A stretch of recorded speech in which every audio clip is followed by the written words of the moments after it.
Yo, YouTube fan, Boba Gang, what's up? What's cracking, lacking? How you doing? How's your mama? She doing well? How's your pops? Is he doing well too? Should definitely check up on your family and your loved ones if you haven't already been doing that.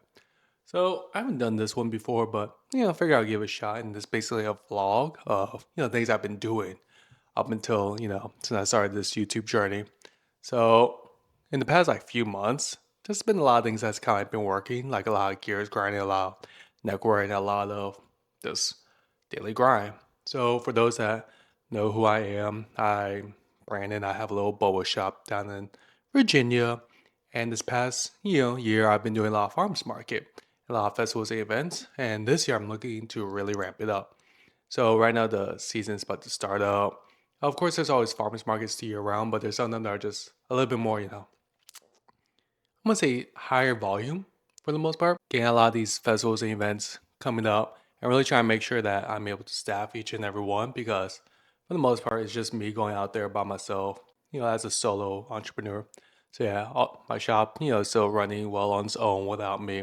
So I'm not too worried about that one. It's just, as I expand, it's just a little bit harder to do. So yeah, so there's been a lot of things that kind of been coming through the pipeline as of right now. Some of them kind of like still in the works, so we'll see what happens. And the other ones, hopefully they comes to fruition much sooner than later. So one of the ones I will talk about now would be our consumer product goods. So we're looking to launch a retail drink, for our boba, and basically to keep it really simple and manageable, especially for my own sanity, since I'm doing of course, my shop and all these festivals events is our fruity drinks. So to keep it simple, we joined an accelerator called Union Kitchen. Really cool people, really dope. I'm loving my cohort and just the other members. Everybody's been really dope.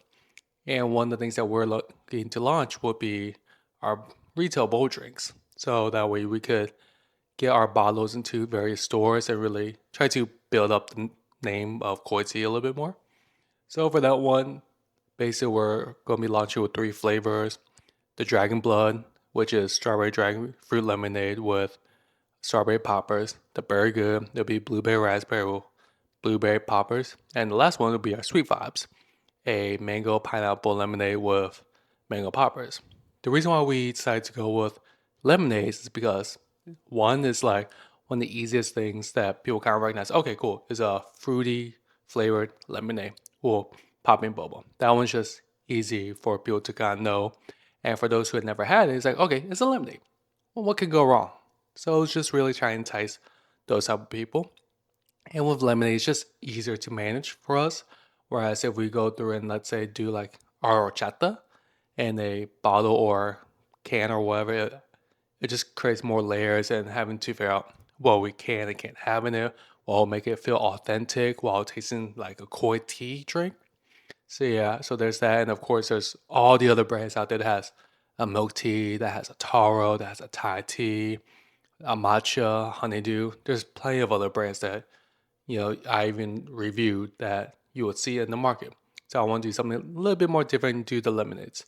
Yeah, there's a competitor out there that probably has fruity lemonade, but for them, a lot of those are still packaged within a box. So for us, we're looking for more of a retail style drink. And the last one would be making sure that a lot of these drinks are accessible. So I don't know about you are, but when you have like a Capri Sun and you're using that straw to step through, sometimes not easy and you make a mess. So for us, we're trying to see if we could do this without the need of a straw, because straw basically makes things a little bit more complex. And I really don't feel like going down the road of doing the straw, especially since you've seen some of these straws where you could pull it apart so it extends. But sometimes they still don't stab very well, even though the plastic part is not damaged. Maybe the top side is a little bit more, you know, stronger seal because it has to go through a lot of moving packages. So for us, just doing a retail drink that's more of a bottle shape for wide mouth is just something that we're looking to do. The next one that we're also doing would be, of course, all the festivals and events. So a lot of these festival events, if you've never done a festival before, I would definitely recommend going small and doing more of, let's say, pop-up events after you get a hang of that one, then you could level up and do like more local events, like maybe like an artisan walk or whatever they have in your area.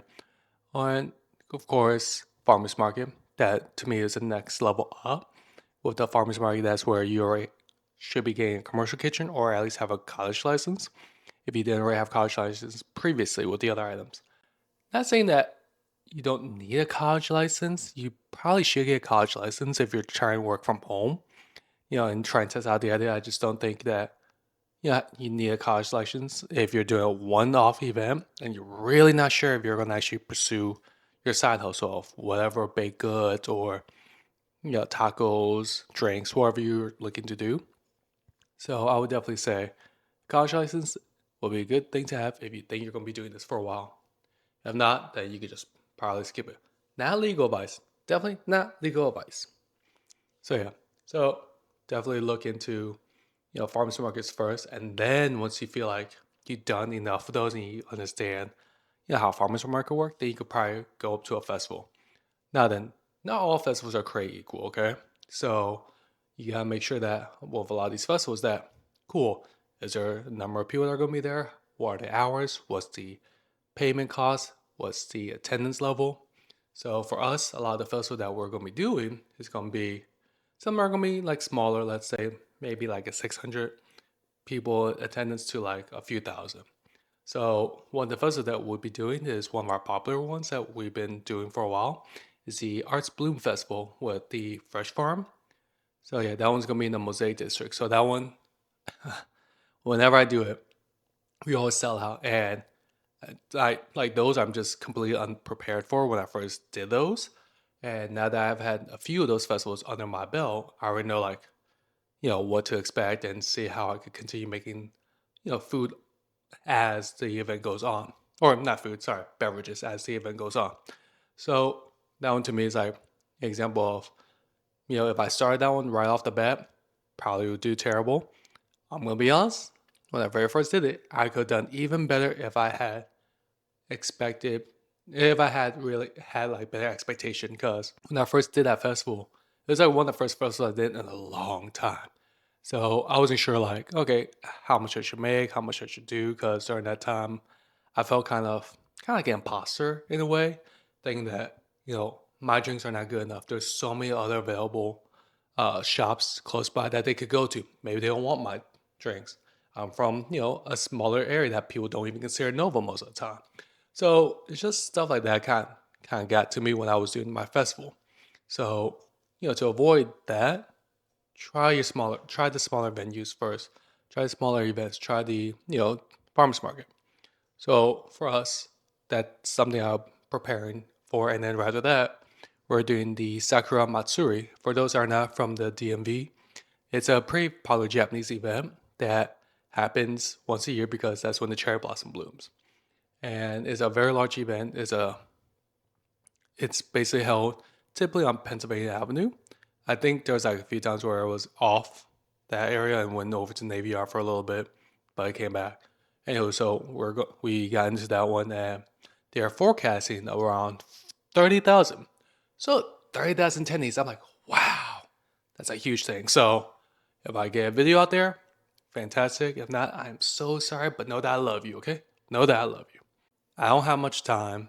I'm always busy working, whether it's in the shop, at these events, farmers market, whatever it may be, and just try to make sure I prioritize my time. So those are two festivals that we're doing, and then another one that'll be happening literally the day after the Arts Bloom Festival will be a Thai festival. So we have a kind of like a Thai street food organizer that's pretty popular in the area. Like when they did it, was it last year? They've been doing it for a couple of years, but last year is like when they really kicked it up a notch.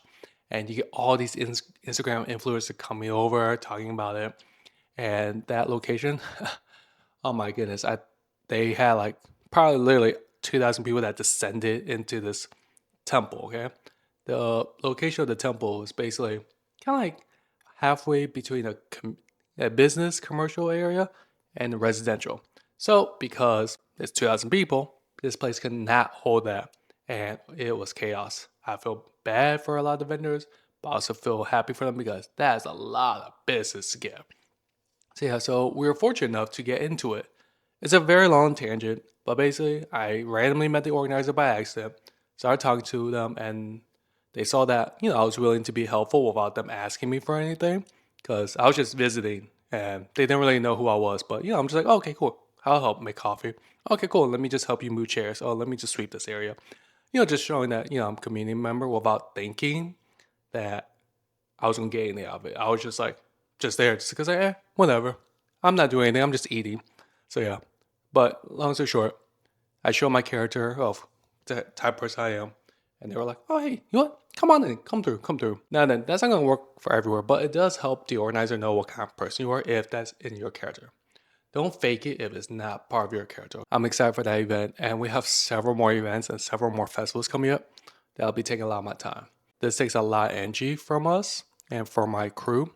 It's just something that we're kind of like being very aware of and be cognizant, so that way I could not screw up. Another thing that's happening with me right now is that I'm kind of partnering with someone to see whether or not we could bring more Koi Tea locations. So that's kind of under wraps right now, but we'll see what happens. And then the last one is, for those that don't know, I do a lot of martial arts. I do Muay Thai and Brazilian Jiu-Jitsu. I don't do MMA. Yeah, I'm doing two martial arts that kind of like when people combine them, they basically make MMA.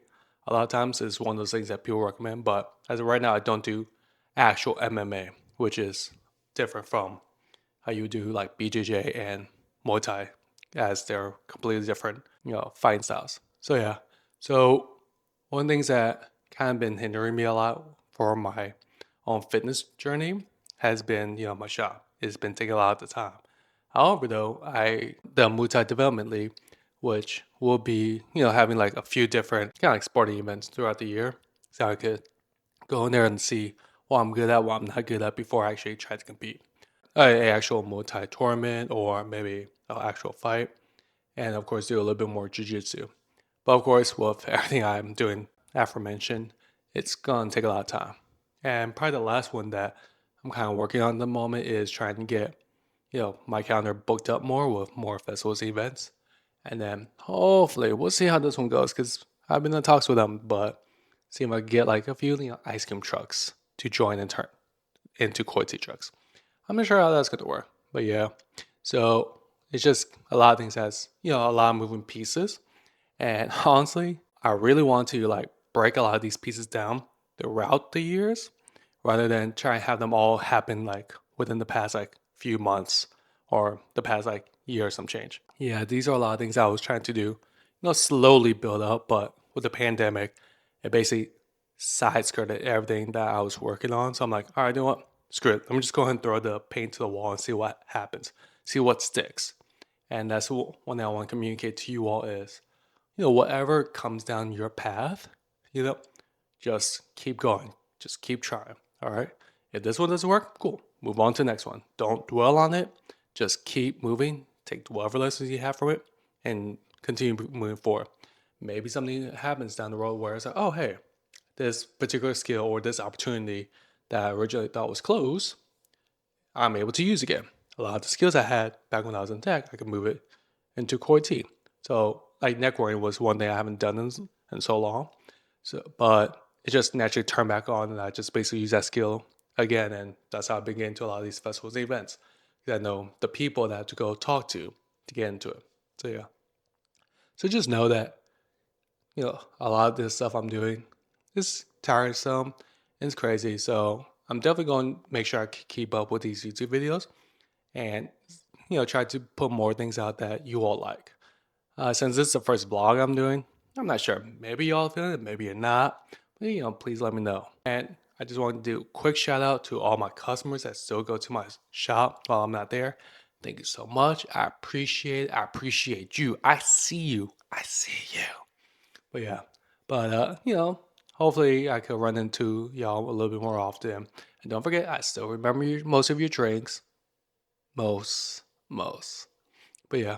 All right. Well, if you like this video, please, hit the like and subscribe. If there's something else that you want me to talk about, maybe you want me to do another vlog, or maybe you want me to talk about, more product reviews, or perhaps you want me to, talk about farmers market or how to prepare for festivals, or just talk about more about beverages, especially more about espresso, maybe mocha pots, or talking about juices and smoothies, or just other bubble tea drinks. Just hit me up, comment down below, and then we'll see what we could do. All right, bye.